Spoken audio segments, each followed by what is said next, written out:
Dun-dun-dun-dun, dun-dun-dun, dun-dun-dun-dun-dun. I think we are going to need a jingle for this particular segment because this segment is just going to be another segment. This segment is actually going to be um, one of those segments that you'll probably make waves because we'll talk about the things that really happen for community. My name is Nasako. This time around it's not Toridey. This time around it's Nasako. But I'll be broadcasting every now and then for Toridey, especially this particular segment in Allo Toridey. Allo Toridey will actually be in a segment where it did like news, who we talk about the things that really happen for community, the weekend where you don't pass, or the weekend where you don't pass, or the week where you don't pass, things that really happen around with immediate community. Me, I didn't at DFW, things that they happen for immediate community for Dallas, things that happen for immediate community for America, and things that they happen for the immediate community around the world. We'll try to make sure so we'll get correspondence.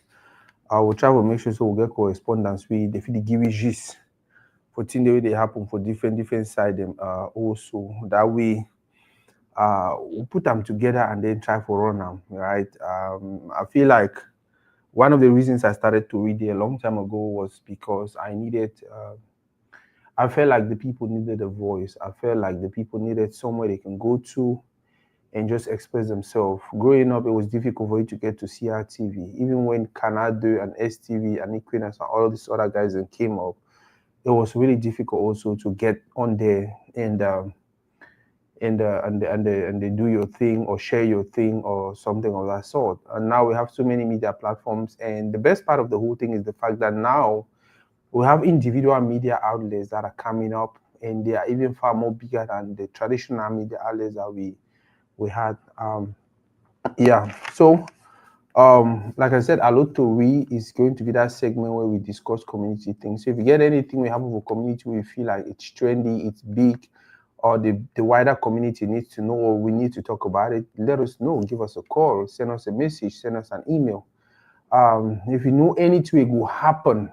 So them not only about things that really happen, will it already happen, even things that really will happen. Let us know. We'll talk about it on this segment. We'll try to keep the segment consistent, maybe twice a week, maybe on a Monday and on the Friday. So that way Monday we talk about things that don't happen and things that will happen. And then on Friday we'll reiterate the things that will happen and things that will happen in between. Like I said, Allo Toridey, that segment where it's going to be more like reading news. To read means say news already. So when I say to read news, it's even tautology, but it will actually be like that segment where we talk about things that happen for community. Now, things that happen for community, not like gossip. No, not in the gossip way. Not in the old man goes sleep with the man who my old one. No, not that. But just like really important things, really things the way they actually affect the community or influence the community, or things the way that then go shape how the community could be. We'll talk about those things. For instance, today we'll get topic them, and it not only be an event, not only be about events or about individuals. So they know sometimes it will be about topics. Topics the way maybe I went somewhere and we had conversations, or some people decided to have a conversation around it and they just wanted to share their opinions, or we just wanted to share our opinions, or you just wanted to share our opinions. And then during this segment also we will always get phone lines open so people they feel, and that's why I was talking about correspondence. We'll try some will get at least 20 people them around the world. We on that Monday or Tuesday when we are doing Allo Toridey, if we call them on Tuesday, we'll do Allo Toridey. If we call them, they'll tell you what happened for Limbe, they'll tell you what happened for Kumba, they'll tell you what happened for Finland, tell you what happened for Japan, tell you what happened for Thailand, and just and they will make it that way. I started this segment some time ago, but because of schedule and this and that, we could not really continue. But I think we're in a better place now to do what we can do. I hope the volume is okay. For those who are watching, let us know if the volume is okay, please. I see a few people watching. Let us know if the volume is okay, please. Let us know if the volume is okay. So for our topics for today, we'll talk about arranged marriage.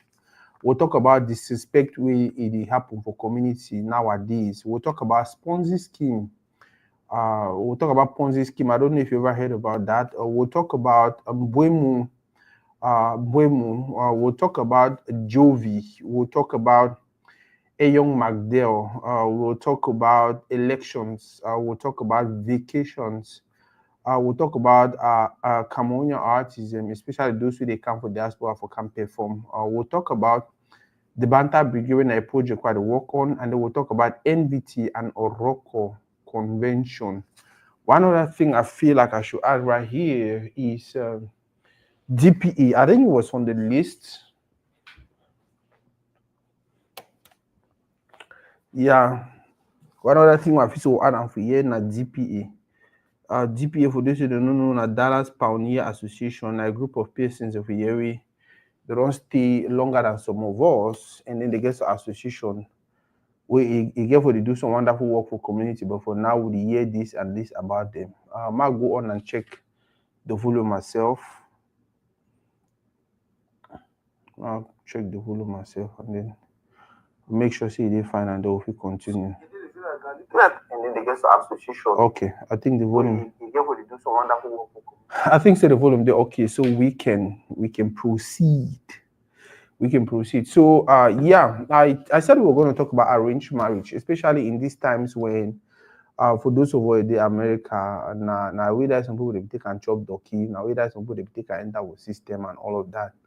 But which will go on now with the current administration, it's becoming a nightmare. It's becoming something they frown about. It's becoming something they feel like, okay, it is not a fair thing to do.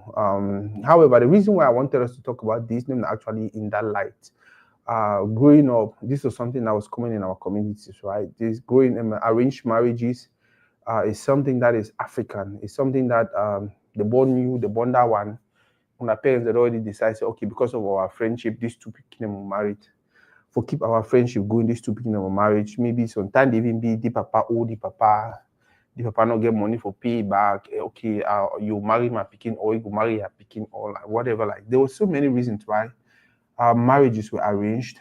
Sometimes even without the persons that would be involved, their consent or their knowledge, they just did not know anything about it. Sometimes you even go to the wedding ground and that's where you discover, oh, today's when I marry the coming for here, or today's when they come in, that kind of stuff. It's existed for a very, very long time. And over the weekend, I had a conversation with someone. I was talking with someone, and they were trying to push me to believe that they feel like those arranged marriages were actually far more better or were far more successful than the things we have today, which is you actually meeting or finding your own partner or your own spouse and things like that. And for me, I actually argue that no, I don't think it is what it is. Yeah, you might have looked at them like they were successful, they were sustainable, or they lasted longer. But if you go deep inside, were these people actually really happy? Were these people even compatible? Were they like so many things surrounding? Because the fact is on two people that stay married for 20 years or 40 years, or they even live until they die, no means they were happy. What is the goal of marriage? Are we just getting married because we want to just fulfill to the community that we got married also, or are we getting married because it's supposed to be something that will complement, that will bring some happiness, it will complement some of the things you don't have, it will complement some of your weaknesses? Are we just getting married because you're supposed to get married, or are we getting married because there's a particular specific important reason why I'm supposed to get married, and that is what I'm fulfilling? Now, this particular reason is different for different people, right? For you, if you be not because you did the key, for the other man, maybe not because the person get money. For the other man, I just want to marry person we talk. For the other person, I just want to marry somebody we na videographer, so if you help me with this. For the other person, I want my person we like chop. For the other person, I want my person like sex. And so many different reasons why people get married to different persons. And it brings us now to the main reason why I decided to talk about this. Every marriage is transactional, whether you like it or not. Every marriage on earth is transactional. The only difference between your own and other person owner, because some person they feel like if the man they marry the person because of toothbrush, wow, you're really stupid. Marry person because of toothbrush, but then they don't consider how important that toothbrush is to you, right? So it's the same thing with the other person. If you're getting married to somebody because they're actually really beautiful or really handsome, you shouldn't look at somebody who is getting married to somebody because of their money or whatever as if they're stupid. No. We value things differently, and based on the value that we place on certain things, it motivates us most of the times to get married to a certain person. So, bottom line of this conversation about arranged marriages was not ever sit and feel like, oh, because you're only be there, you understand. It means say no. Every other marriage be arranged, which I mean as it be transactional. Every other marriage somehow, even if you arrange them, not the other person arrange them. Just like you, woman, right? You were the woman, you talk to them, when I do this, that, and then finally when I get to a particular place. So yes, um, marriage is transactional. All marriage, when you know, it was arranged somehow, either by it's just different person arranged. So one be not the man, so one be not the woman, so one be not parents, so one be not friends, but whatever the situation. Um, we'll talk about the second topic when I disrespect for community. Um, then growing up, um,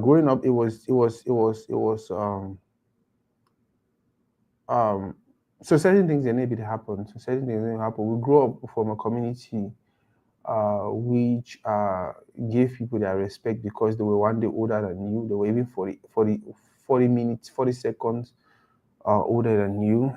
We grew up in a community where um, the older person will speak, even though they were not smarter than the younger person.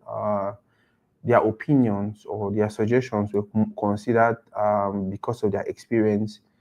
And I remember when we were age 12, 13, 14, I had a friend who was about that age also. Because he was the first son, and then he had three younger sisters.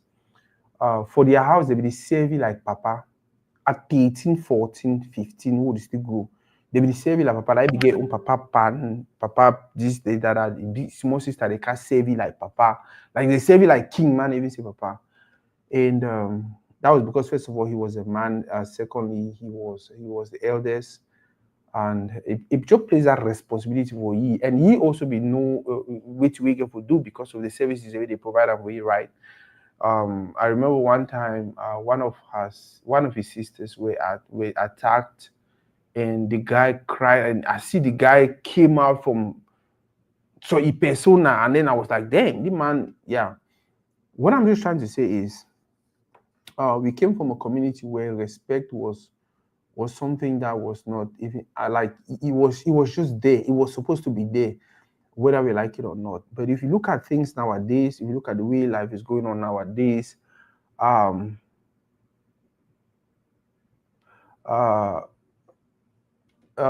if you look at what is happening nowadays, it's kind of like different. It's kind of like different, especially because people don't realize, say, oh, after this person they feed me. After all, this person did for America, they for Cameroon.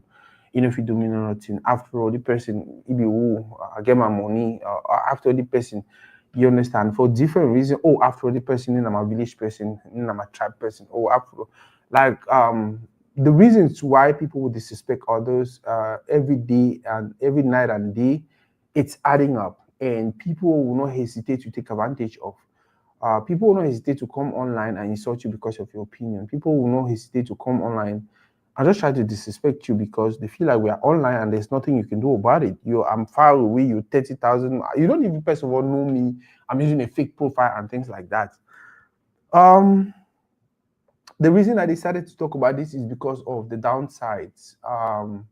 How destructive it is to our community. Sometimes I read certain things. Sometimes I look or I watch certain things unfold. I listen to people talk. I listen to people go around and do their thing, disrespect and blah blah blah. I just smile. Especially when it's coming from people you know. Especially when it's coming from people you respect. Especially when it's coming from people you. I start to wonder, like, do they even think? Yeah, it is true that right now I am not in that place to hurt you because maybe I don't feed you, maybe I don't clothe you, maybe I don't. There's so many things I don't do for you, right? But like, what do you really gain when you try to disrespect? What do you really gain when you try to drag, just disrespect somebody because you think it's okay for me to disrespect them?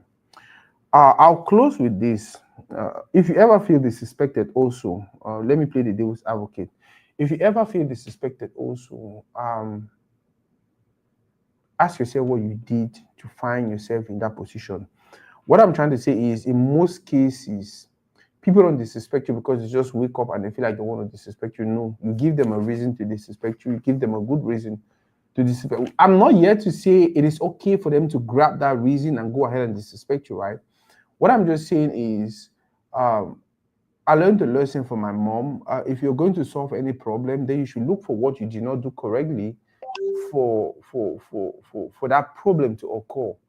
So, for instance, if somebody disrespects you, instead of you looking at, you be woo for talk for me, or you be crazy, you know me, oh, did that I know. I think the better thing to do is, what did I do to get myself into this mess? How did I get here? How did I find myself in this position where somebody like this feels like they can go ahead and just say whatever they want to say? That's how you start looking for solution. And don't want to order what you want them to do to you. Don't go around disrespecting, and then someday when it comes back to you, you start complaining. I don't think it's fair even to you. Ponzi scheme. So I got to know about this word, the word or the sentence Ponzi scheme when I got to America. I think a few months ago, a few years ago, that was where I got to know about Ponzi scheme. Then Ponzi is actually somebody's name. So many years ago, this guy came up with some wonderful idea that even made him not only popular, but actually made him a millionaire. Not only a millionaire, but he was actually really famous and influential. His name was Ponzi, and I think he played the whole game with his wife, or I think something was, yeah, but the guy, the main person's name was Ponzi. Now, those who already know about Ponzi schemes or know about the Ponzi story know where I'm heading. But for the sake of those who don't know, I just feel like I should say a few things on who Ponzi was and what he did. So many years ago, a guy called Ponzi decided to start up a business. I will not get into the details, but I'll just paint a picture. So decided to start up a business, and this business was more about how can I take from this person and pay this person, and how can I go back to this person that I took from? I go to another person, take from them, and pay this other person. And at every level of that scheme, he was taking more from someone and paying the other person. He was taking more from this other person. So, for instance, the first person, let's say he took $1,000 from, right, to pay some other persons like $600. He kept $400 to himself. Then he'll go get $2,000 from some other person and pay this other persons, and then keep some to himself, and then take some other money from like hello Mateng, hello John. That was Ponzi. You guys can go look up his story, the real details about. So what the picture I'm just trying to paint was, Ponzi was that guy who came up with a business idea that was funded by those who got involved in the business. Let me repeat myself. Ponzi was one of the first persons who came up with a business idea whose profit and everything came from those who were actually supposed to be considered partners to the business, or even clients to it. So you were actually a partner and a client. That was where all this bring one person, me, bring one person, me, bring one person, that was where it originated. That was back in the days. And this whole scheme with Ponzi, it exploded to another level. He was very rich. He was very influential. He was very famous. He was everything. He had power and everything. But at some point in time, every Ponzi scheme is going to crash. It's going to crash because you take from here and you take and you take. What you do is you take from these persons and compensate these other persons. Then you take from the next group of persons and compensate the other persons. Then you take from the other group. So at some point in time, where you don't have people coming in to fit the rest of the group, that is when it crashes. And when it crashes, who do you think are going to lose? It is not the persons who were there early enough. It's actually going to be the persons who got in last. They are the ones. And the way, if you don't want to call it a Ponzi scheme, you can call it a pyramid scheme. They call it a pyramid scheme because you know how pyramids are, right? I don't know if you guys can see that. I don't think you can see. You know how pyramids are. So it starts with someone at the top, and then below them there's probably 2%. Below them there's probably 4%. So as it trickles down, it gets bigger and bigger and bigger. So the base is usually very big or fatter than the top. and that base is supposed to be feeding upwards. So how big do you think the base can go? There's always a limit to where it can go. But at the time that scheme crashes, the base is always big enough to have made so much millions or even billions for those who are at the top. That is what a Ponzi scheme is. That is what a pyramid scheme is. And if you look at nowadays, we have so many of these in our community. The only difference between back then with Ponzi and now that they call it the pyramid, or they have even given it different names, what they did is they just took that same wine, put it in another bottle, changed the title, changed the cover of the bottle, and then they still go ahead and sell to persons. Nowadays, they call it different names. Nowadays, they call it this, they call it that. Nowadays, they even make it look like a real business that you can get involved and you can really make actual money. But at the end of the day, it's still a Ponzi scheme. If I wanted to transform Toridey into a Ponzi scheme, all I'll need to do is, hey guys, I am selling shares for Toridey. You understand? I'm selling shares for Toridey. Hey, the first person who want to buy this is how much you will pay. You understand? Now, after you pay this, which is considered as registration, then you have to go out there and bring 2 or 3 or 4 other persons who are going to pay that registration also. And every time you bring 4 persons who pay, let's say you pay 1,000 francs for registration, and you go out there and bring 4 people who are paying 1,000 each, I'll pay you 2,000, or I'll pay you 3,000. And then guess what? I keep 1,000 for myself. If these 4 new people go out there and bring 4 people each, that's 4 times 4, it's about 16. You understand? That's 16,000.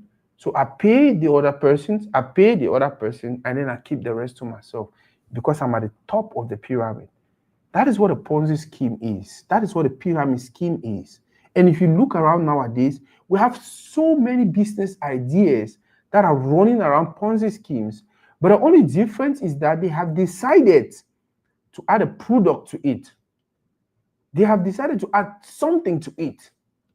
Oh no, this is not a Ponzi scheme. We have an actual product that we are selling. We are selling this juice, or we are selling this bread, or we are selling this, that. But if you go in there and you dissect everything, it's actually a Ponzi scheme because you first of all need to register, and after you register, you need to go and bring 2 or 3 people. That in turn will have to bring 2 or 3 people before they can benefit. The more people you bring, the more money you make, and blah blah blah blah blah blah blah blah blah blah blah. Like I said, even Ponzi schemes are not bad, especially the ones nowadays. But at some point, somebody is going to lose. At some point, every Ponzi scheme is going to crash. Every Ponzi scheme, whether you like it or not. At some point, every Ponzi scheme, every pyramid scheme is going to crash. Because the bigger the base, the more money they're making for the person at the top. And some point in time, it will be difficult for those who are at the base, at the end, at the bottom end, to really recruit persons. And once it gets to that place where they cannot recruit people, what happens? It will crash. Because these persons are probably not going to make back their money because they cannot really go and get someone. It's difficult. They want to talk to this person. Oh, I already know it. I belong to it. They want to talk to this person. Oh, I already know it. I belong to it. Oh, I don't know it. Or I don't want to do it because I did it the other time. I did not get my money and blah, blah, blah, blah, blah.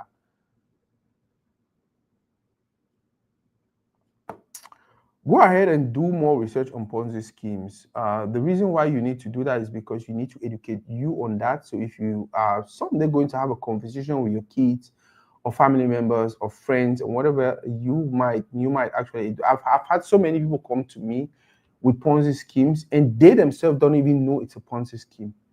And that's the thing about the whole thing. Like, it's difficult for somebody who maybe they knew about it, but they were just pretending like they didn't know anything about it. Yeah, but it's easy to just know this is a Ponzi scheme. Once they tell you need to register and you need to bring 2 persons to benefit from your registration, that's a Ponzi scheme. But like I said, it can actually be a Ponzi scheme, especially with a Ponzi scheme nowadays, but a good business also to the side. But the only thing about most of these businesses is, let's say the Ponzi scheme is there, and then what they're selling as a product is there also. They're selling Accra banana as a product. Every sales you make for an Accra banana, the person who is actually heading the Ponzi scheme has some commission from it. So technically, they bring you in, you register with your own money. You go and bring them 2 or 3 or 4 persons, and they make money from that. And then even with the product that you're selling, in most cases, they are not even the one producing these products. They just go and get somebody. They just go and get a company, like the case of the water scooter thing that was going on. I don't, you understand? They just go and get somebody, get product from that person, and then they just market. You help market the product and you help sell. And then instead of you keeping all the profits, no, you still have a commission. Even if it's a 2%, it's a 3% that you're giving to them. It's still big money. Because imagine that we have Ponzi schemes with people who have 1,000 persons under them. So if you have 10 people who have 1,000 persons under them, that's 1 million persons. And imagine that this 1 million persons are actually selling a product, and your commission as a main person is just $1 each. It means every day you're making $1 million. 1 million. I know it's not an easy place to get to, but it doesn't change the fact that people are actually making money like that, just sitting in their home, and that's it. When it comes to these Ponzi schemes or these pyramid schemes and all of this, back in the days, it was the Ponzi guy, and maybe he was. I think he was doing stamps or bonds or something of that sort. Nowadays, it's everywhere, even in healthcare. It's everywhere, even in agriculture. It's everywhere. I remember one time I had this young lady I was friends with. She came to me and she wanted to do business, and I was like, okay, how much do you need for your business? I think it was about, she says in there about, I think between 150 to 250,000 francs CFA. Okay, I took some time, raised the money, and sent to her. When I sent her that money, 1 week later, I reached out to her like, hey, I was hoping you would have bought the stuff. You told me, because she actually presented a plan before I sent her the money. That's the thing with me. You come to me with your project, you present your plan, you give me some time, and then I can finance the project. So she had presented a plan, and I knew about everything, the duration it was going to take to get to this level and this and that. So after about 1 week after I sent her the money, I was like, okay, I never see you post pictures, so you don't start buy this thing or don't start buy that one at the places. And she was like, oh, sorry, I forgot to tell you. On that day, she was actually eating chicken. If I remember very well, she was eating chicken and she was drinking beer. So she was in that mood of enjoying myself. I did fine. So she was like, oh, sorry, I forgot to tell you. You know what? Man, I realized that the restaurant business I wanted to do was going to be stressful. So I decided to invest the money in a project that will make more sense and even give me far more benefit than I was going to make if I started the restaurant. And I was like, oh, okay. So what is this project? She said, oh, there's this guy who to introduce me to this thing. When you give this amount of money, after 1 week, they'll give you this amount of money. After 2 weeks, they'll give you again the amount. So you put that money there, and then they just start paying you some reasonable amount of money every other week or every other month or whatever. And she was like, I was like, oh, are you sure? Is that thing serious? She was like, you see me at the chop chicken, at the drink beer. Say the job come over pay me. I was like, whoa, that's good. I said, but do you want me to be honest with you? She said yes. I said, do you know where the money they are paying you is coming from? Because that's another thing about business. That's another thing you must always ask yourself. The money they are paying me, where is it coming from? If you cannot identify where the money they're paying you is coming from, it's either whatever you're doing is fraud, it's illegal, they're probably stealing money from somewhere, or I don't know, they're actually, what they call it, laundering money through a system to you. So if whatever you're doing to make money, you cannot identify where their own source of income is coming from, then there's a problem. And sometimes you can even get a problem with that, because how can somebody be paying you and paying you and paying you? I don't really care where the money is coming from. There is no established business. You understand? Now, if somebody says, hey, I want to pay you for this, and you come and provide your services, and then there's an established business, you can argue that I do not really care about where your money was coming from. But if somebody just explains some random thing to you, and you don't really see where the money is coming, because with those Ponzi schemes, you will never see where the money is coming from, except it's coming from someone. And most of the times, they don't want to even let you know that the money is coming from these people, because then you start feeling like, oh, it means that was what they did with my money also. So this is Ponzi scheme. So she explained whatever she explained, and then I told her it's going to crash. I told her it's not going to last long. If it's possible, Now that you've already taken some few money from them, because they guaranteed her like any day you wanted your money back, we're going to give your money. But this guarantee is based on the fact that they know very well you never want to take back your money because you're already making profit. Just imagine you put 100,000 francs CFA somewhere, and then 1 week later they give you 50,000, and then they are telling you your 100,000 francs CFA. Yeah, that's very true, my brother Zimbi. We love, no, not only Cameroonians, people just love to make money easily. And that's one other way to identify if something is a fraud or a scam or whatever. If the money is coming if it's so easy and so free, start to question where it's coming from. Money was never made to come easy. Money was never made to come easy. Every time you feel like the money you're making or the money you're getting is so free, it's so easy, start to question yourself. If you don't question yourself, someone else will question you someday about that money. So she was like, oh, I was like, okay. And like I was saying, the reason why they guarantee you that your money is there, your 100,000 that you pay to register is there. But every week they'll give you, let's say 30,000. Every week they'll give you 30,000, and they'll continue to give you that 30,000 and that for the rest of your life. For just 100,000 that you invested, and they'll make it seem like, oh no, we took their money and we went and invested somewhere and blah blah blah. Now they do that for two reasons. Number one, they know very well that 100,000 you give them, if they're giving you 20,000 every week, that 100,000 is going to span across 5 weeks, right?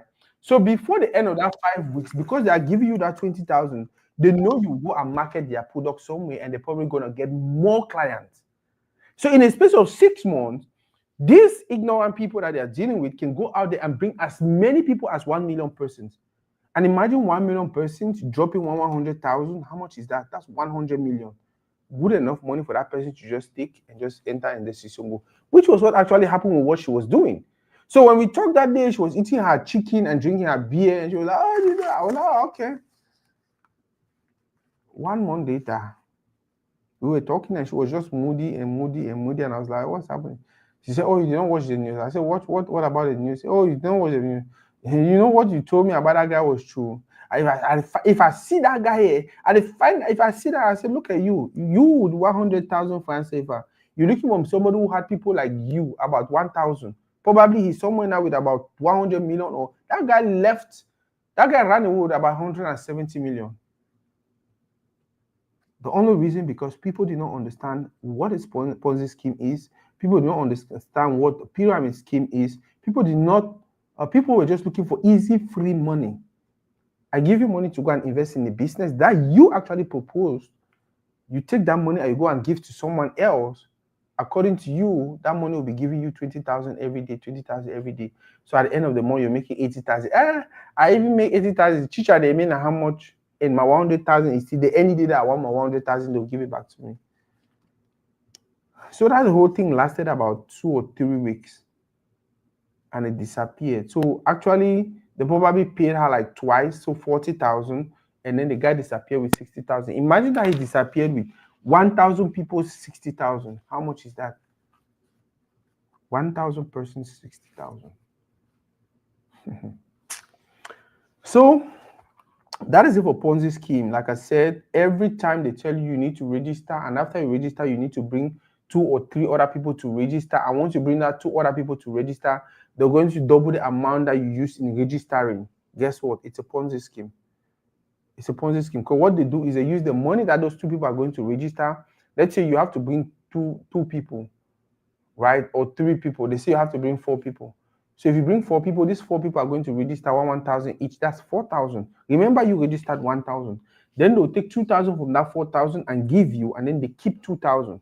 So now you get the 2,000. And they say, oh, Nana, so I just register 1,000. They already give me 2,000. You understand? And that's how it continues. And then if you go ahead and continue to recruit more people, that's how they'll continue to pay you. But like I said, at some point in time, the scheme is bound to crash because the base will be too big to continue expanding. That is when it crashes on anyone, mostly the people who just got in, who are going to lose their money. That is it for Ponzi scheme. So I made a post about Boyan Buemo the other day, and so many people, I don't know if I should say, they came at me and they were trying to like, oh, why you talk so, which be this, you don't know which you talk, and this, that.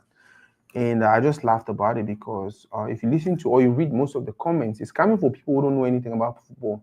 It's coming from people who are just emotional. It's coming from people who started watching football or following football, especially in Cameroon when Samuel Eto'o became Cameroon president. And that is the challenge some of us have today.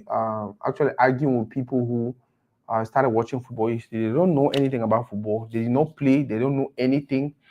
Because they feel like they wanted to challenge Eto'o, or because they feel like Eto'o is there now, so we can go on there and talk. Then they start watching some few games. They start watching some few players, and they feel like they can have an opinion, or they can even challenge your opinion. Now, first of all, what I said Cameroonians see Buemo play fine. The whole post was, I don't think Safi actually talking about post time. Cameroonians say Buemo play fine.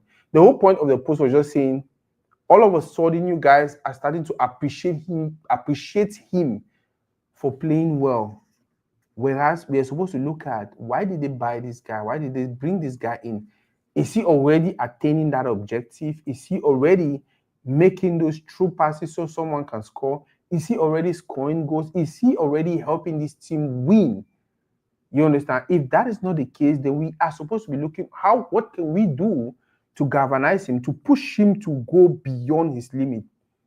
If Buemo can go beyond Buemo, it's good for you and me. That's the simple truth. So instead of us sitting and applauding him for playing fine, for playing well, when his team that spent so much money actually lost against another team that did not spend as much money as them, and they lost at home their first game, what do you think you're doing?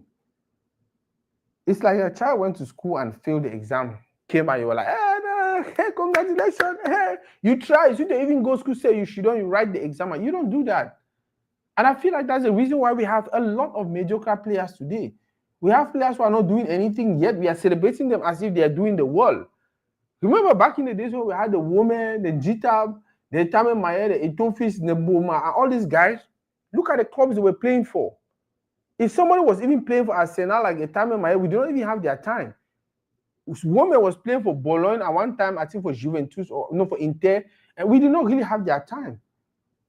We were focused on people like Boma who were scoring goals, Etofis who were scoring goals, and people who were doing crazy, wonderful. Jeremy Jitab, who was either with Real Madrid or with Chelsea, or was doing wonderful. That was the era when football was football, and that's the era that actually pushed so many of the wonderful footballers that we are supposed to have after them. Roger Miller was scoring goals and making things happen. That is the reason why we have Samuel Eto'o. After Samuel Eto'o, we are waiting and we're expecting to have somebody that's bigger than Samuel Eto'o because of the things that Samuel Eto'o did. Now, if we remove ourselves from, we instead of us raising the bar really high, we start talking about, oh, he play fine, it means he be okay. Oh, he play fine, it means he be okay. What are we doing? We are lowering the bar. It means all they have to do now is just go there and play fine. Don't do you anything. We'll support you because you're Cameroonian. We'll support. Do you know how destructive it would be if Buemo failed just like Jemba and Onana? I'm actually wishing for Onana to really come back this season and do something miraculous and do something wonderful. That's what I'm wishing for him. That's what I'm wishing for him.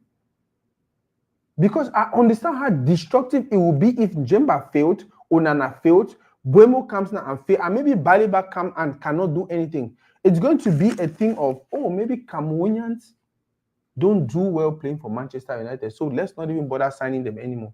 So some ignorant kid, some kid who did not do anything to deserve that, is going to miss their chances playing for Manchester United. Because me and you were out here applauding some mediocre performance. Like I said, Manchester United brought in Buemo for one of two reasons. He can score goals, or he can make true passes and have some other person score. Every game he plays and he's not doing one of those two things, especially when they lose. Bro, Buemo, you should be blamed. Now, if you cannot do that and then they win, we can say, maybe he was defensive enough for them to win and things like that. But like I said, if those true passes don't come. He is not scoring, and they lose games. His value is actually dropping. It means he was not performant. He was not bought. He was not brought in because he should just come and play fine and people will applaud him. No, they brought him in because he is supposed to come and give them results, and they only get results if he scores goals or make true passes for some other person to score goals so they can win games. So when I leave my audio on that team, say, oh, he play fine, oh, Cameroonian, oh, didi dada, oh, didi dada. So man that invest in money for the person he hate, that money be Cameroonian. When I feel pity for that man, when I feel sorry for that man, or when I think that man will just continue investing money for that guy head like that, all in the name of Cameroonian, oh, he play fine, oh, he didn't work that way. Yes, my brother Malik. All of a sudden, yeah, listen to what my brother Sone is saying. Bomo cannot do all by himself. But tell me the one buy he. When I need to go talk with they say, you know, if you do all by yourself, when I buy 100 player or when I buy 11 new players. You listen to you guys. When you be there for Brentford is not as good as a team as Manchester United. But for Brentford against Arsenal, I think they always score. I think they don't always beat Arsenal.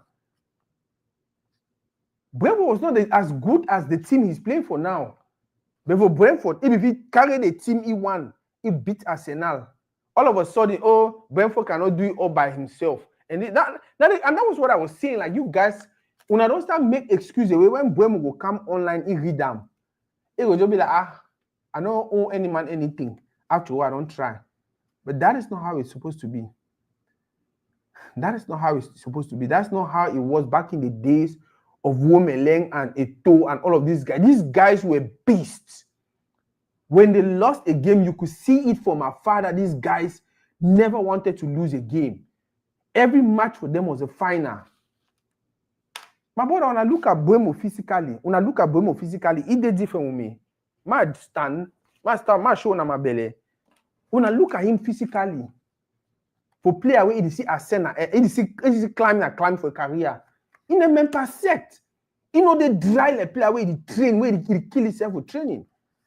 He can do more. He has potential. He has potential and he can do more. But if we not continue with this now, oh, you know, but now the very soon I do have Onana, right? You guys supported Onana. You guys made excuses upon excuses upon excuses. Today, he says, go for camera, go talk about je suis Onana. J'ai joué la Champions League. Et à un moment, ça va s'arrêter. Ça va venir. 2 years, nothing changed. Because we had a group of persons who, instead of telling him this, what you're doing is wrong, focus on your career, train. Go back to the Onana used to be back when you were at Inter, when you were struggling to get a place at Inter. No, we stayed online and we were doing a Cameroonian. Oh, and look at where he is today. Like I said, I'm not saying Buemo is not good. Buemo is extremely good. But any man know, my brother Khalid the watch. If Buemo no train, he not double his effort for that level where he go pass à côté de Njema. He go pass à côté de Onana. I play ball for my own level. I was extremely talented.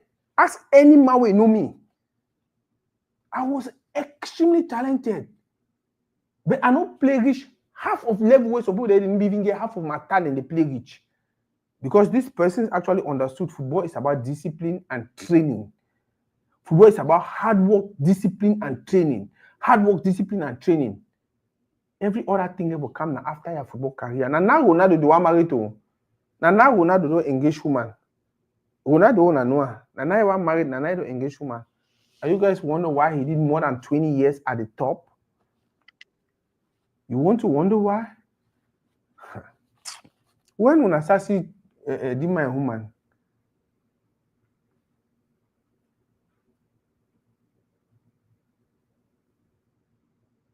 How una sasi Messi woman? When I don't see Messi for some kind of places, there is more to football than talent. The talent, women already get them. But if you look physically, any man we know football will tell you a lazy player. If you look even the way they run for feet, he runs them for feet. Look, Buemo, take your time now. Go look Buemo and you look Mohamed Salah. Mo Salah. I don't know if it's Mohamed. Mo Salah. You realize that Buemo and Salah are two the same kind of player.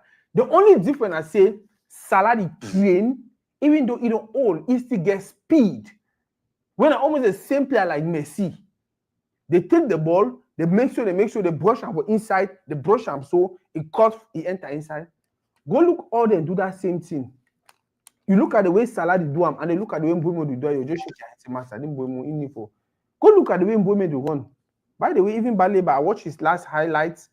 I was like, okay, it don't start feel like it don't big. Go short.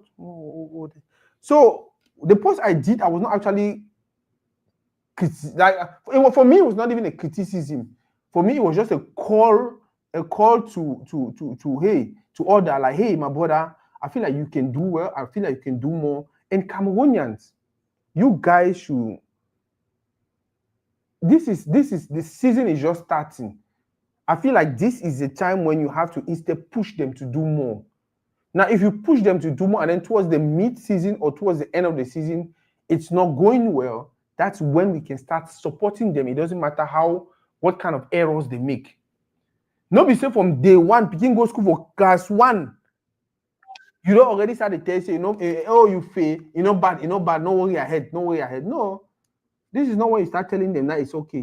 This is where you tell them that no, you not feel the fail, they cannot tell if you fail. Go read, go study. You get other exams then. Massa, on a safe.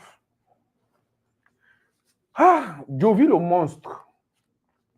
I call him Vizu, one of the greatest of this generation, and probably one of the greatest even for artists and for Cameroon, especially when you want to talk about Anglophone artists. He will be somewhere on the legend already, has done a lot already, is doing a lot already. Especially lately, the way things already do, I really like him. His opinion on politics, on what is happening in the country, his honest opinion. When he came out, especially yesterday, and talked about Samuel Eto'o, and Samuel Eto'o is the only elected leader, like rightfully elected leader in Cameroon. That's the reason why every person feels like they can have an opinion about what he's doing. Made a lot of sense. I did not even expect him to support Eto'o like that, because I know people who are really close around him, and they are against Eto'o even. But that's the thing with people who are genuine, with people who are legit like him, with people who are real, with people who are talented, with people who understand life is about hard work and discipline, not really about talent. Because that's Jovi. Jovi is talented, yes, but what has made Jovi is not his talent, it's his hard work and discipline.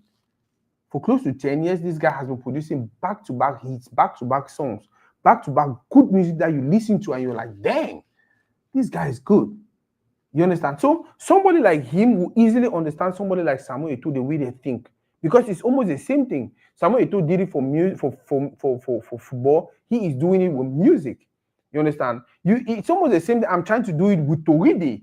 You understand? We know talent is important, but we believe it's your discipline and your hard work that will distinguish you from the rest of the crowd.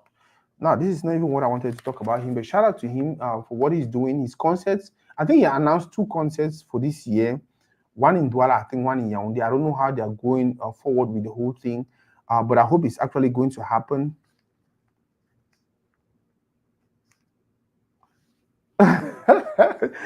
General, you really correct. Ronaldo, you do can we stay?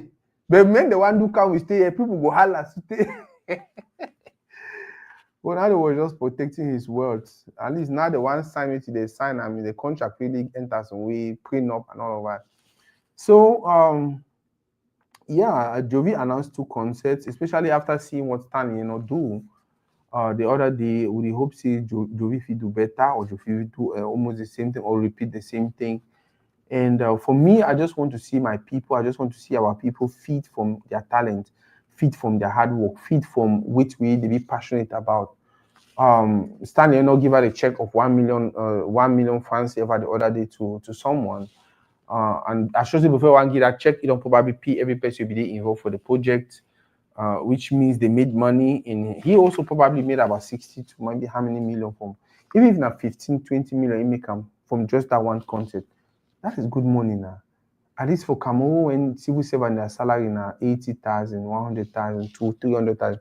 Civil servant already earn 500,000 for Cameroon now very wealthy, now very big, high level civil servant.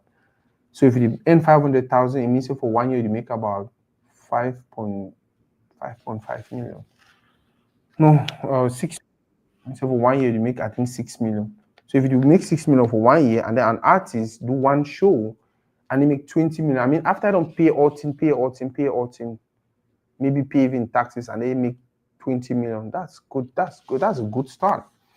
So I'm just wishing for him to go follow through with his concerts, and I wish for it to be successful. But like I was saying, the only reason I was talking about him today is because of how wonderful a job he's doing. The music person, and now the outspoken person, the community leader who cares about his people and will tell them the truth and will point out what they're doing that is wrong, and will point them to what he think they are supposed to be doing, which is right, and will call out certain leaders in the community who are not doing things the way they're supposed to do things. And that's what legendary is. That is what legacy is. Legacy is not just you doing all this good music and have people dance and do all of these things. No, legacy is you going beyond your art, beyond your craft, because beyond that thing that is passionate. Remember, when you do all that, the people who lift you up are actually your people, right? So at some point in time, you have to become their voice. You have to become that person that will make them also benefit from the power that you have, which is exactly what I think Jovi is doing right now, and I like it. Sometimes he will say some things I'll be like, did he really say that? Did he really do that? But at the end of the day, if you do, for me, if you do 100 or what, you do one really good thing, I'm okay with it. But for a case, it actually do like 99 good things, and then one time we do some one funny thing. For me, I think we should applaud and continue to support people like that. I don't know if I'm talking about Jovi Lemons. I don't know if some of you watching the video, you know him. If you don't, then you're missing out on something really good. He's one of the most talented of his time and one of the most talented Cameroonian artists. One of the persons away for so long, I don't always, people they feel like I hate him, people they feel like I don't know, but me, I get my way, I treat people the way I feel like they get quality, they get potential. That's the reason why you hear me talk about Buemo. That's the reason why you hear me talk about Onana. That's the reason why you hear me talk about Jovi. You understand? So some people that don't really get me that, okay, they do that to me, they continue to do that to me, that's on them. But people who are not, they get pure raw talent, like I be used to get them. And I know why I did not succeed. I cannot just sit for my arms and see my younger brother miss good also. Now, someone will say, I miss good. He already played for Manchester United. Yeah, he already played for Manchester United. That was the same place or the same team Jema Jemba played for. And today we feel like he did not exploit that opportunity. That's it. So that is what community is all about. Me seeing somebody, my younger brother like Buemo, not doing something correctly, and I call them out. Me seeing my younger brothers, Cameroonians, doing things that I feel like they're not, I call them out like, hey, my brother Malik, we all man for know our relationship. But he will call me out when he feels like. Guess what? If he say, Ben Malik, if you can't write me online, or if you can't write me online for my phone, or if you call me for my phone, you get my phone number. Why you know? No. Anyhow, if he say now so I say one take a correct me, he correct. My focus should be, what is he trying to say? What is he trying to do? It means the way not call me, the way not text me. It means that I really do, I'm really serious. I go back, go review it, what I do. The most important thing, I forget the message, forget the lesson. And now, if I feel like maybe they don't understand me, then me to have to go for my own page, I say whatever thing I want to say. Oh, I feel call me, say, hey, my brother, no, you misinterpret this thing, or you don't get this thing correctly. Na so. And that is how we grow. So when we write things about Onana, and we write things about Buemo, and we write things about Eto'o or whatever, guess what? If you come for there and you think, say, your only thing you do now for insult, that's your problem. You need to bother Somali me one bit. Like my brother, a few beats sing for music. Qui es-tu pour parler quand tu ne me nourris pas? Qui es-tu pour parler quand tu ne m'habillais pas? Qui es-tu pour me juger? Cherche que l'étoile ne s'oublie jamais pour briller. Who be you for talk? You need to feed me. Who be you for talk? You need to clothe me. Things like that. So, yeah. We expect we wait, make Jovi do a thing, and then yeah. The other point I wanted to highlight also is a young McDell. A young McDell is a young journalist. A young McDell. A young McDell missing a woman, very beautiful young woman, and I just wanted to applaud her for what she's doing in our community. Nowadays, when I wake up, the first place I go to is her page, especially when I want to know about football news. I want to know about what is happening around the soccer melee in our community, especially back home. Back home. Now we have other persons who do it. Bulik, the medalist. We get Tico magazine. We get plenty other media, sports media platform them. But the reason I decided to talk about a young McDell is because she's a female. This is unheard of. Like now things they do, common for our community. She's actually one of the very first way they did for frontline. I saw another lady the other day, I've forgotten her name, but McDonald, the one person I don't really follow her analysis, her videos. And like you look at the time she's investing to bring news to our table, to bring news to our front doors, to bring vital information for I'm like, wow, this is wonderful. Like I said, if you're watching this video and you've not known about her or you've not seen any of her work or anything, go and look up Ayon McDell. She's a sport journalist. I think she works for Prime, My Media Prime. But you see somebody who already has somewhere that she's working and she can just be contented with whatever money they're paying her over there and just sit her quiet. But that's not the case we have. She wake up every morning, do something and post. Go out there, spend her money, collect information and post. Go out there. And these are the kind of people who are actually honestly building our community. You don't know how many persons who see someone from some post that she made and will want to help them or want to help the institution or want to invest in football in our communities. Like I said, the only reason I decided to talk about her or to pick her out, pick her out today is because she's a woman. Not just a woman, she's young. Not just young, she's extremely beautiful. She would have like other friends, you know what? Instead for me for the do this I do, and that's how much they pay me, better I go sell my body, better I go, better I no. But then she choose to do things differently. She thinks to go the route that is mostly considered a man thing to do, a man thing to do. And she's doing it so well. I feel like we need to be supporting people like her. I feel like you need to encourage. And remember, like we always say on this platform, support them for different level. You will get money. You don't need to go support with comments. Don't comment her post. Don't share her post. If you get money, support her financially. Many people they don't get money. May they support with comments and share and this and that. You where you're working at Kongosa for the community, that's your own way of supporting her. Go Kongosa about the good things the way she did do. Go Kongosa about the wonderful things the way you do. You will be person like my brother Malik, he has an event and this and that and that. Bring her in, give her the major job and things like that. That's how we grow as a community. But again, shout out to you, my sister McDell, my younger sister, far more younger sister than people even imagine. But you're doing wonderfully well. I wish when we were playing, we had people like you. We had people like you to come out there and document us and tell the world about beautiful things we were doing. Maybe if we even increase our opportunity for see a scout come for us and take us to somewhere we for free benefit we. Again, shout out, thanks. Oh, elections. It's October, it's around the corner, and I was actually planning to go to Cameroon before October. But then I don't think I'm gonna say no, I better go in after October, after everything don't pass, and then we don't really say and say, please don't be calm and this and that. And then if you take your time, go now and spend. I've not been to Cameroon in a very long while. I think since I came to America. Those who are closer to me, they know why. But this time around, I don't decide, you know what, anyhow I want to be, maybe I need for, yeah. By the way, shout out to Akere Muna, Daddy Akere Muna. That's what I call him, Daddy Akere Muna, because he's proven to be a father figure. He's proven to be a man of the people. He's proven to be somebody who cares about our community. He's proven to be somebody who cares about Cameroonians, Africans, somebody who just wants to see the world become a better place. If there is any older person, if there's any old person, I would advise any person to vote for, especially during the upcoming elections. I think it's Akere Muna. He has done the work. He has put in the work. He's always been on the field. He's the one person who really feels and believes a coalition can bring the much needed change we need in our community. Um, and he's not just talking the talk, he's actually walking the walk. You don't see him in coalition meetings trying to lead everyone or imposing himself as, oh, I'm older than you guys, I know more than you guys, so I must be the coalition leader and things like that. No.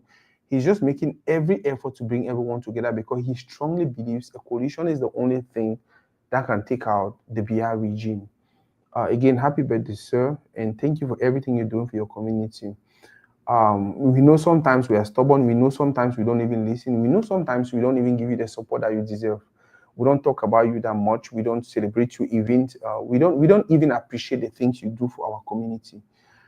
It's your birthday. We just wanted to say happy birthday, and we just wanted to remind you also that, in as much as we look stupid and everything, we know how much you're investing to make your community better, and we want to beg you to not give up on that struggle. We know it's passion for you. It's not just passion. It's something that has become part of you. It's a lifestyle for you nowadays. Just continue to do you, continue to build new persons, right? Because someday you'll get older, you'll get tired, but the one thing you must do is make sure you already have a long line of persons that can take over the baton. We are behind you, like I said. Any person with the plan for votes this October and you get for vote at date, I think Akero Muna for me is just the best person.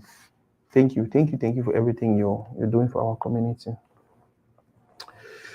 Vacations. Now, I just talked about it's been a while since I came to America, and the most I've done is travel to other states or travel to other cities to do work. But I don't really remember me actually saying, okay, Nasako, the go vacation. I actually label am vacation, not done that. This is one topic I feel like I need to go deep into, and we just have some great conversation about it. Maybe some persons um, that can give us more insight on. But it's important. It's important. For some reason, lately, I started thinking about vacations. I started thinking about, and the anxiety just grew inside me like wildfire, and I started to see the need. The other day, I was in Houston, and just the conversation, because I paint the whole picture of a vacation, even though I was out there working. I think I felt different. I felt good. I felt. Um, I think we'll come back for this topic. Yeah. Now, about 2 or 3 weeks ago, we had Douleur in Dallas. This weekend we also had PTP in Dallas. And if you look around pages online or people's timeline online, you'll notice a Lady Pons the tonton around, right? If it's not Lady Pons, it's Samidiko. If it's not Samidiko, it's Longe going somewhere, or it's Bendika, or Charlotte the Panda, or there's always this group of artists that during summer are going here and there and doing stuff. Now, Mula Mongombe also from this younger generation has been coming in and out. Dallas, this is that, yeah, da. I decided I was going to talk about artists and their shows in the diaspora because I noticed something. There was a time when there was Stanley, there was Magasco, there was Tizi Panchak, there was a whole long list. There was Minx, there was a whole long list of Cameroonian artists who were given visas, who came here, Mr. Leo, and all of them. They did shows, they did this, they did that, they went back. And then for the next 4 to 5 years, it was dry. And then before we know, that batch now for Mike Monster, Kamani, Gomez, I think Mr. Leo again, Kosi, and another group of very young, that was last year though, Loco them again, and they come again, what's his name? Chris M, they come, and then now some artists, they almost finish, realize, say, how many young artists you don't see I'm out here? I mean, artists from this time, artists from this generation, especially for America, how many we don't see I'm besides Mula Monkombe? Kosi came, I think it was something really personal, something really private. How many you don't see, and how many shows did they do? So the question I started asking myself was, okay, what is happening? Why is it that Lady Ponce every year and year in, year out, it come and go? Why is it that Sami Diko year in, year out, it come and go? Why is it that Petit Pay year in, year out, it come and go? Now Dule don't start come. And Dule's show was successful. From what I see, I'm online. At least if you get 100 Cameroonians the way they come for artists, 150, I think for me it's a success. Why are we having these guys, this older generation, come out and they do whatever they're doing and people show up? Petit Pay show in Austin was sold out. I just said the one for year two was sold out and things like that. Why is it that we have these older people from the older generation come out and sell out shows, yet the people from the younger generation who are supposed to be popular, who are supposed to be Gen Z type, who are supposed to be, yet they struggle when they come out here? I get the answer to that. Therefore, now I don't want to talk anything. I think we'll do a show on its own. We'll just talk about these artists and their diaspora stuff. But there's a lot to talk about it, from the artists themselves to the organizers and to our people, especially we, the audience, especially the older generation, where they don't deny categorically say they no go support this new generation music. They no go listen to Tizzy Pancha. They know Mr. Leo the singer wetin be who. Can you hear how they sing Dule the other day? Pardon, madam, pardon. No, pardon, madam, na Dule. Pardon, madam, na Ogonyame. Aga, show shame for you, oh shame. After they sing a serious. So, yeah, what I was just saying is there's a reason why when this older generation musician or artists, when they come out here, people show up.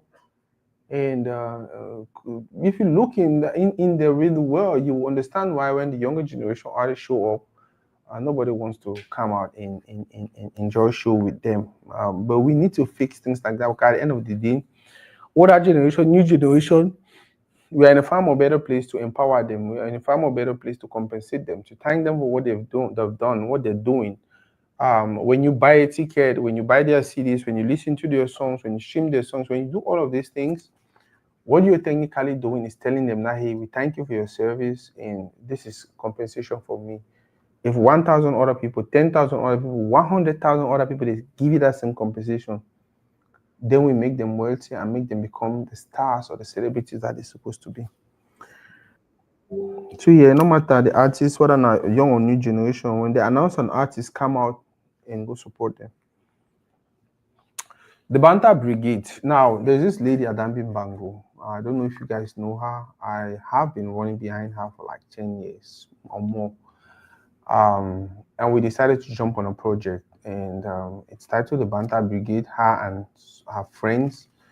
It's going to be a talk show. It's going to be people just come together to just sit, 4 of them. Sometimes it might be 5, but they're just going to sit and just address topics, things that are happening in our community, especially for us in the diaspora. We want to expand conversations. We want to push conversations. We feel like the easiest way to educate or to change our community, especially the mindset, because that's where the problem is, right? The thing we have to change to make our communities better is the mindset. So yeah, they're going to be having that segment where they just come together and just come up with reasonable topics, some really interesting topics, because we did a shoot last weekend and I sat there for like 6 episodes and I was like, whoa, this is quality work, this is quality material. So stay tuned, open your eyes, open your ears for the Banta Brigade. It's the what do you call it, the cast and crew. It's just wonderful. It's just wonderful. Like I really hope it's served and you just consume moderately, and don't forget also to share with people you care and you love.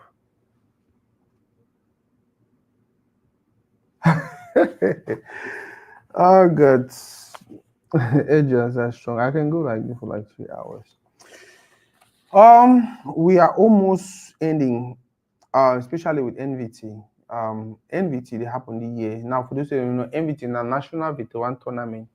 It is one of the biggest football events that really happen for our community. It's one of the biggest events will happen for our community, not only for Cameroon diaspora, for North America, but for Cameroon diaspora as a whole. It's an event that brings together about 5 to 10,000 people, and from different walks of life.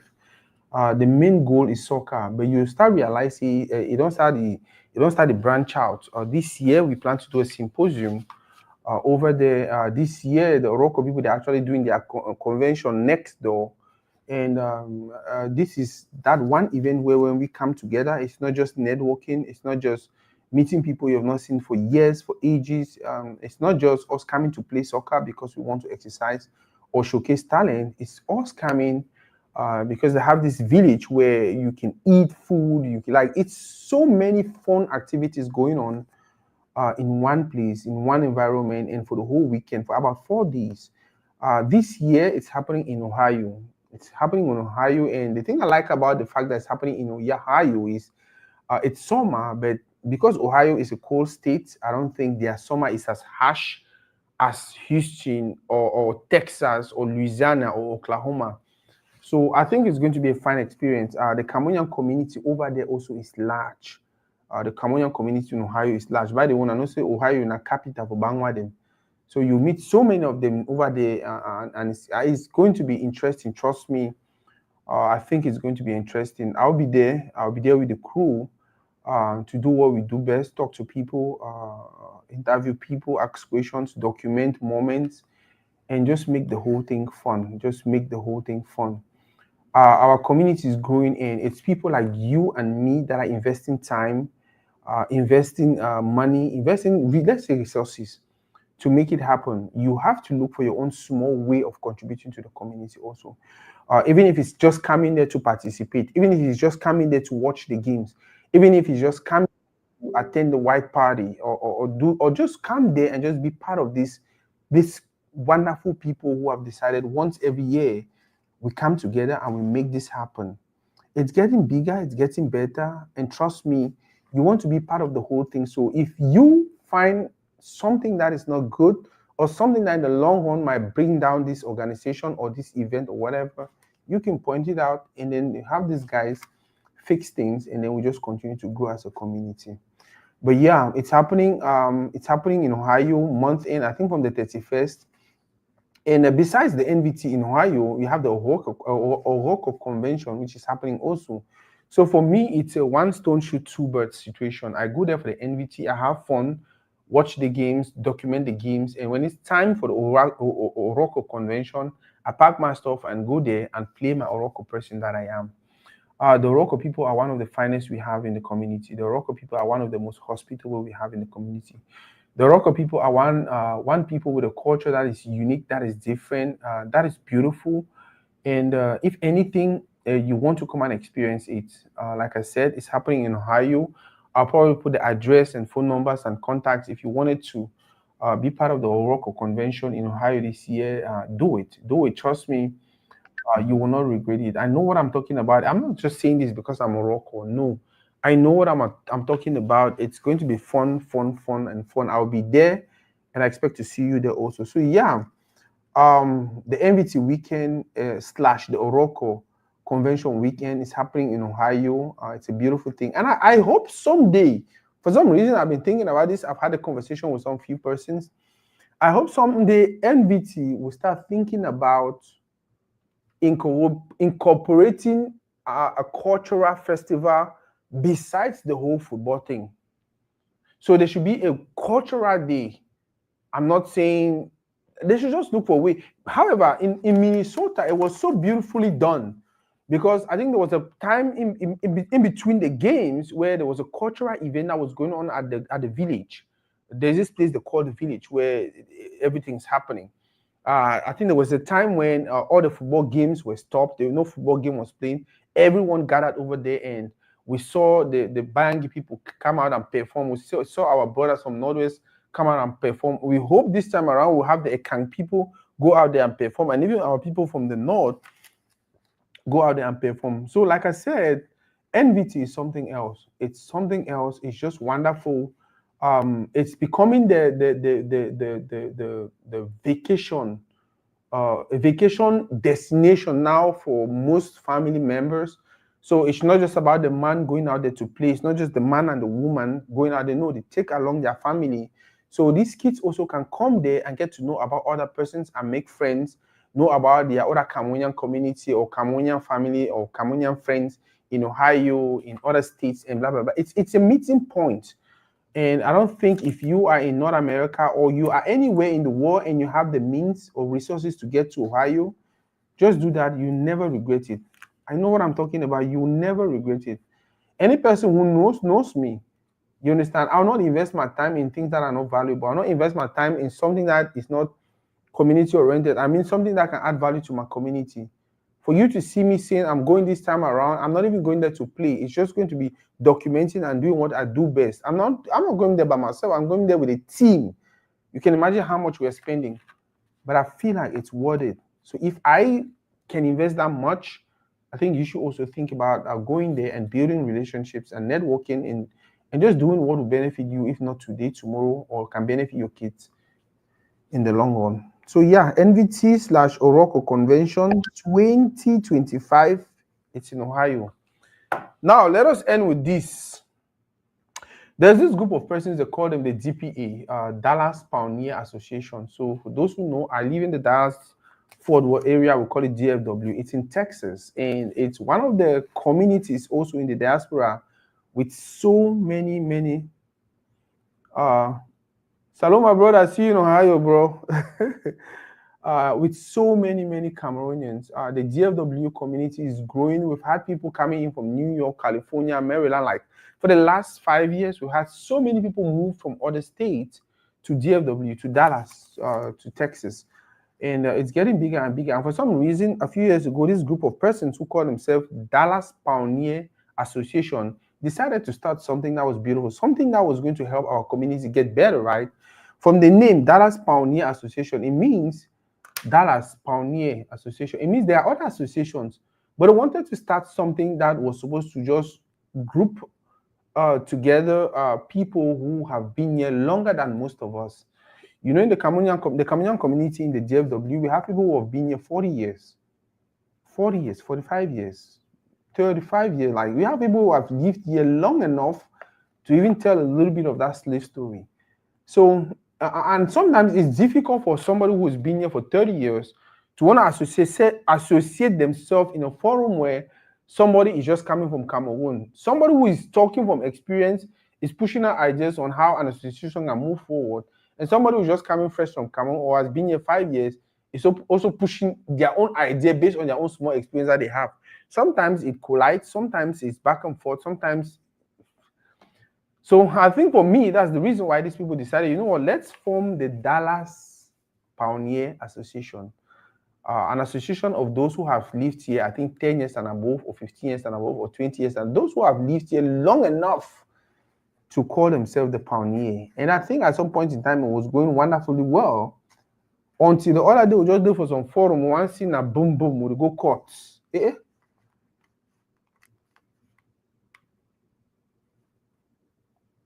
Members that have been in the DFW area for over 10 years plus. That is it. Thank you. Jacinta, if you're ready to take a call, I can give you a call and then we'll just talk a thing or two about time. Just ask you basic questions about the association and things like that. I know when I get on a TV, they go on now, we'll not go for that part. For just tell you about the association, how they run, how some of the things around they do. If you do okay with, I will call you and then we'll talk about that. But yeah, the association only go on for some time, and I remember they had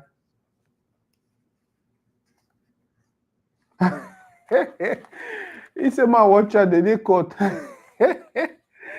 Yeah, no, I'm media. I don't think I have any problem with that. Whatever the situation, if some person want to take me go court because I talk about which way they do and not true, I don't have any problem with that. That's the thing with me.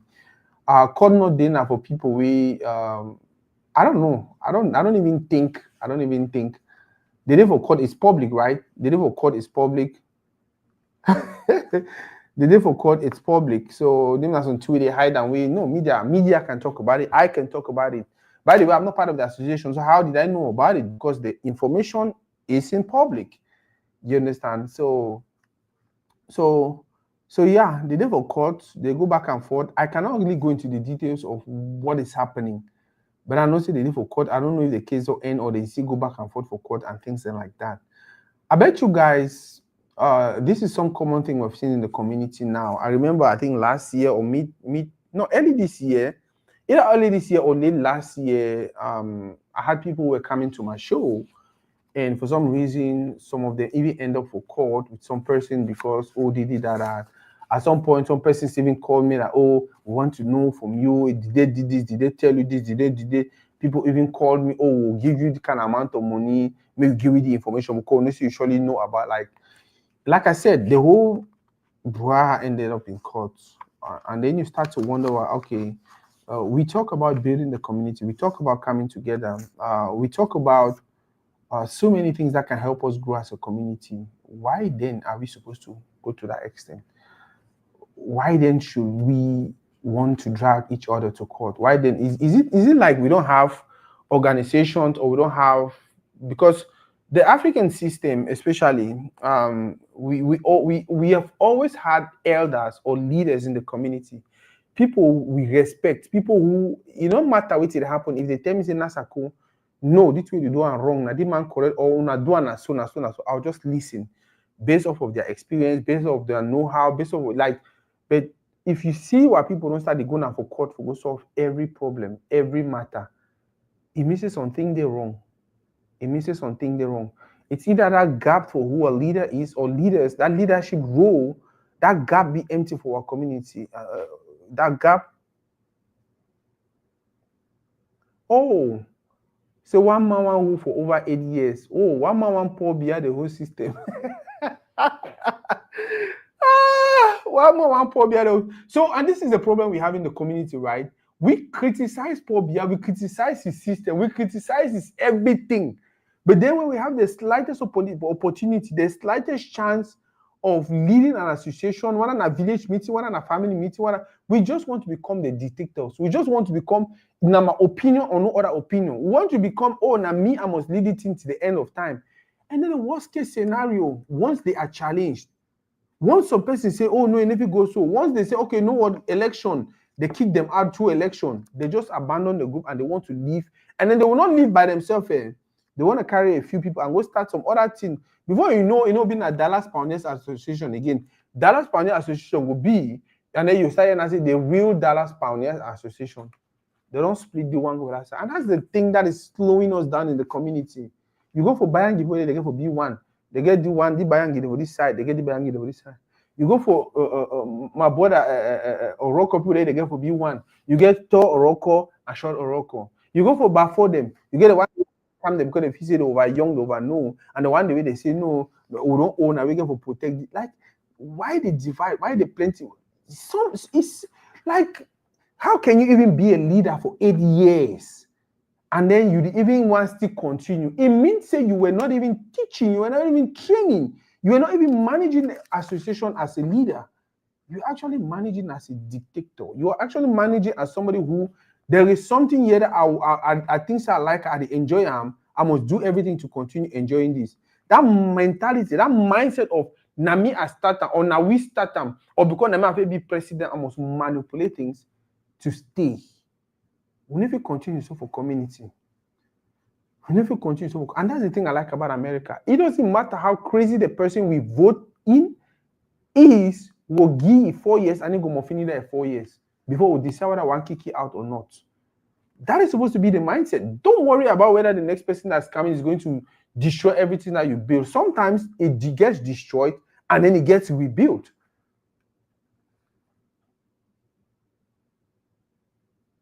Yeah, they're fighting to hold power. My brother Malik the talk. I saw it happen in one of the veteran clubs in Atlanta, and it led to a slide. Yeah, most of the times it destroys the group completely. That's what we're suffering with Arlington Veterans today.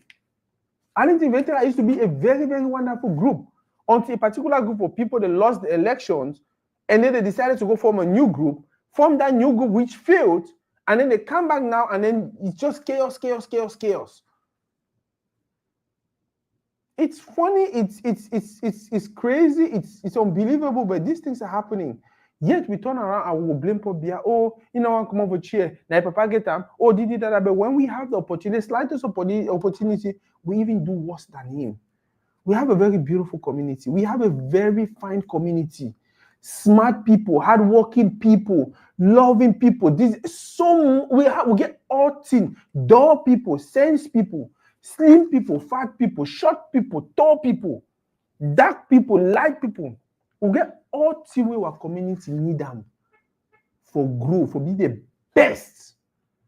But for some reason, we are still lagging behind. We are still at the bottom. Because nobody wants to see the next person grow. Nobody wants to forgive. Nobody wants to tolerate. Nobody wants to look the other way, like, okay, you know what? If you do something, what's my minister? That's what I do most of the times. When somebody I love and care and respect is doing something that I feel ashamed for, I don't make my face so listen. I don't know it will happen. Give them time for finish do the work and then you turn and then maybe they will not arrange themselves, they will not balance themselves.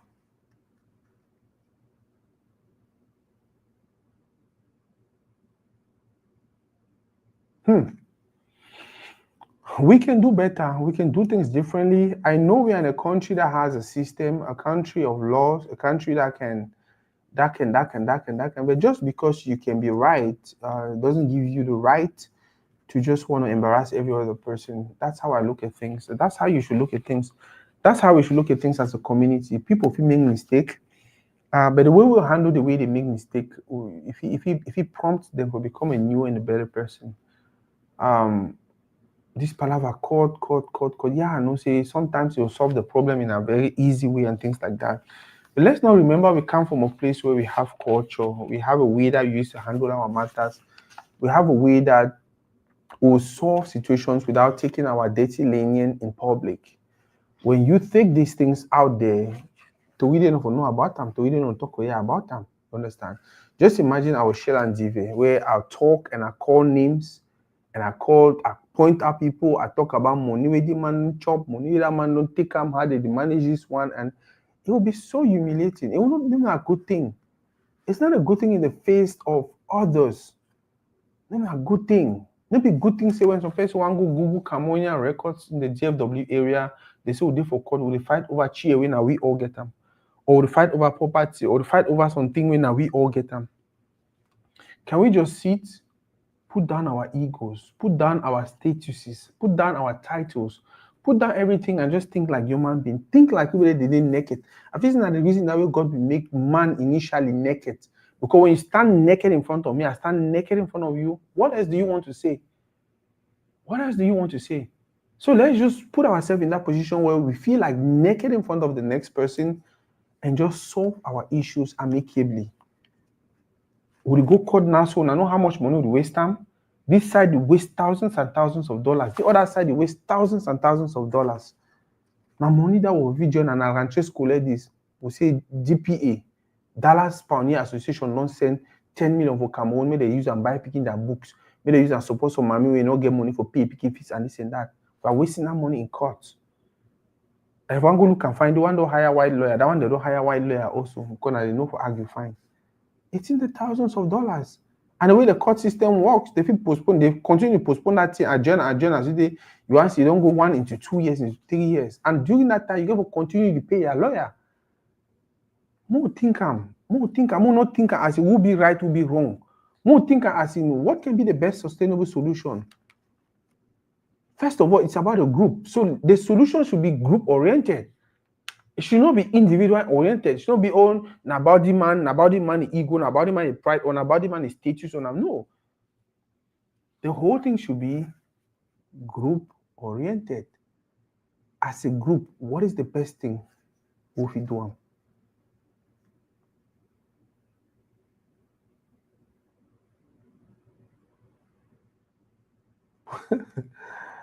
I think that you talk, you don't want to talk, but you talk small. Say, and the person who went to court ran out of the court until his lawyer was looking for. Maybe we go use restroom no. Or we go look for more lawyers, or maybe we go find evidence and things like that. We can do better as a community.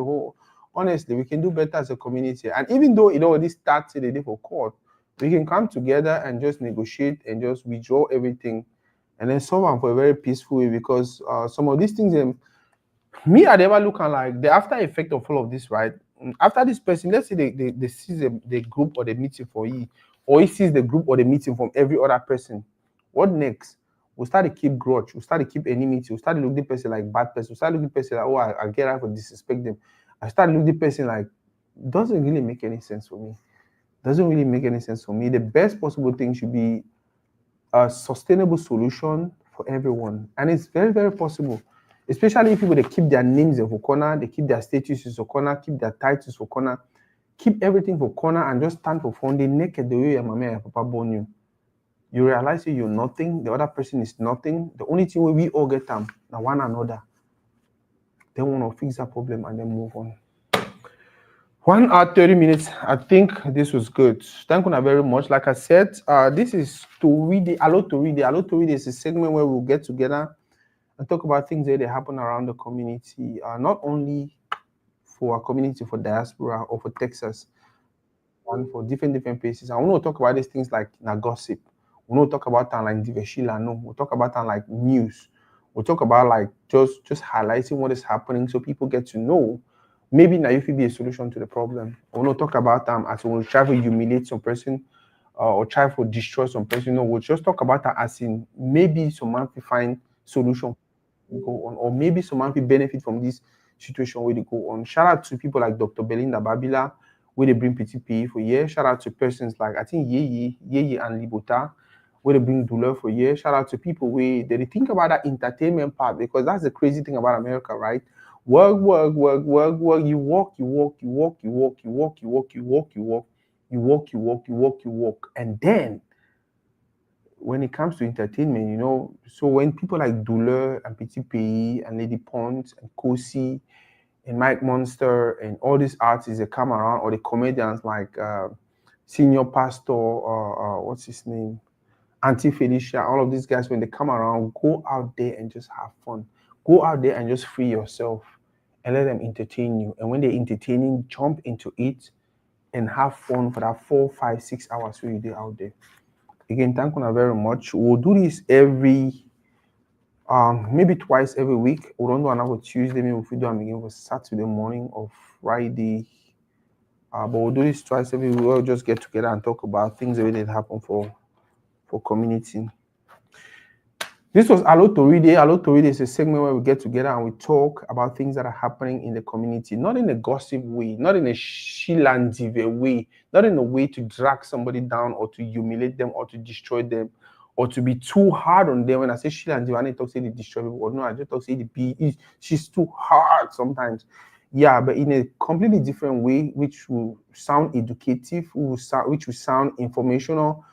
We want to talk about these things in a way that will sound very, very interesting, will push people to want to invest, or will push people to want to pay more attention, or push people to be solution-oriented, to solve issues.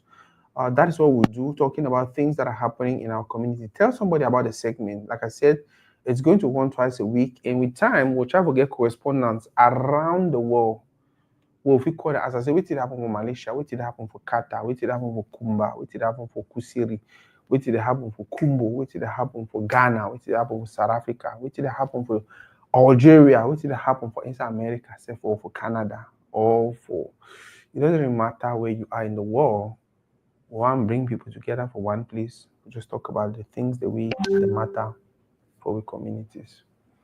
Thank you very much, and I'll see you guys on the next one.